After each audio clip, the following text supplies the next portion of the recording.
Wearable technology has come a long way. From fitness bands to smartwatches, these devices have found a way into our lives and onto our wrists. One such device is the Skagen Falster, which is the brand's first device running Google's WearOS to launch in India. Priced at 19,995 rupees, is the Skagen Falster the best representative for WearOS? We find out.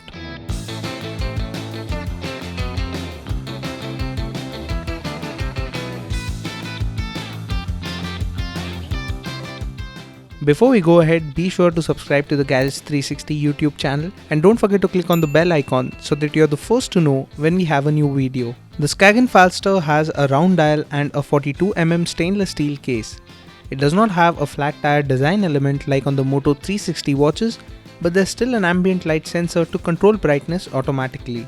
The watch case has lugs that extend to connect to the leather strap. And at the front, it has a thick bezel that makes the display look small.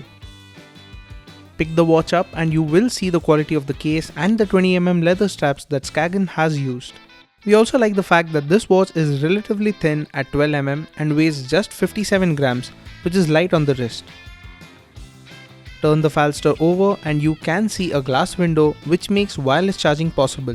Skagen ships a wireless charger in the box that has magnets to attach securely to the watch.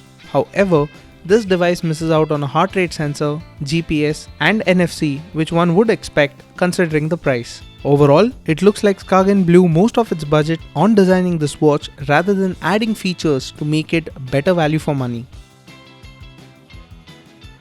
The Falster is powered by the most common processor for wearables in the market, the Snapdragon Wear 2100. This processor is also found powering the Asus ZenWatch 3, the Fossil Q Marshall and Diesel On smartwatch.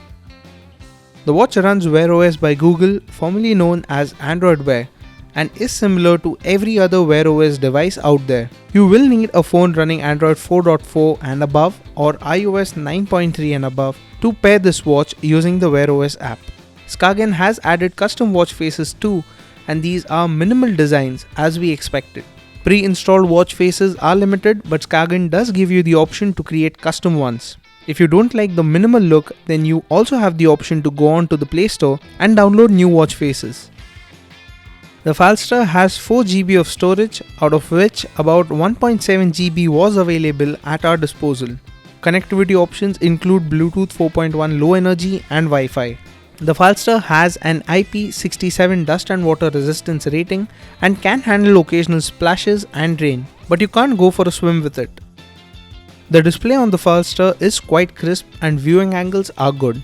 When outdoors, the brightness is good enough to read content clearly. The touch response is good and we did not notice any accidental touches while using it. On the Falster, the crown is primarily used as a back key when in an app, but can also be used to bring up the list of apps when at the home screen. WearOS is easy to use and is quick to pull notifications up from your paired smartphone. The OK Google voice command hot phrase is switched off by default and you will need to go into the settings to enable it. The watch is quick to detect the hot word and delivers expected results. Smart gestures are also available to control the watch with. Battery life is where the Falster fails to impress. Skagen mentions that it has a 300 mAh battery and you can get 24 hours out of each charge, which is all we could get. With the watch off the charger at 8 AM, we ended up with only around 20% remaining by midnight. We were forced to put the watch on the charger every night since it takes close to 3 hours to charge fully. The Skagen Falster has a 2-year warranty from Fossil. The design is in line with other watches from Skagen, and if you like simple hardware, you might like this device. However, compared to other smartwatches running WearOS, the Falster feels overpriced and misses out on a heart rate sensor, GPS and NFC. Android Wear watches haven't changed significantly in the past year, and there's no news of any other innovative models hitting the market anytime soon. If you want a light, minimalist watch and are willing to deal with its one-day battery life, the Skagen Falster can be an option. The Misfit Vapor also looks good on paper and costs less, but you'll need to stay tuned for our review of the Misfit Vapor coming soon to know which of these two is better. Thanks for watching. That was our review of the Skagen Falster. And for all things tech, Stay tuned to gadgets360.com.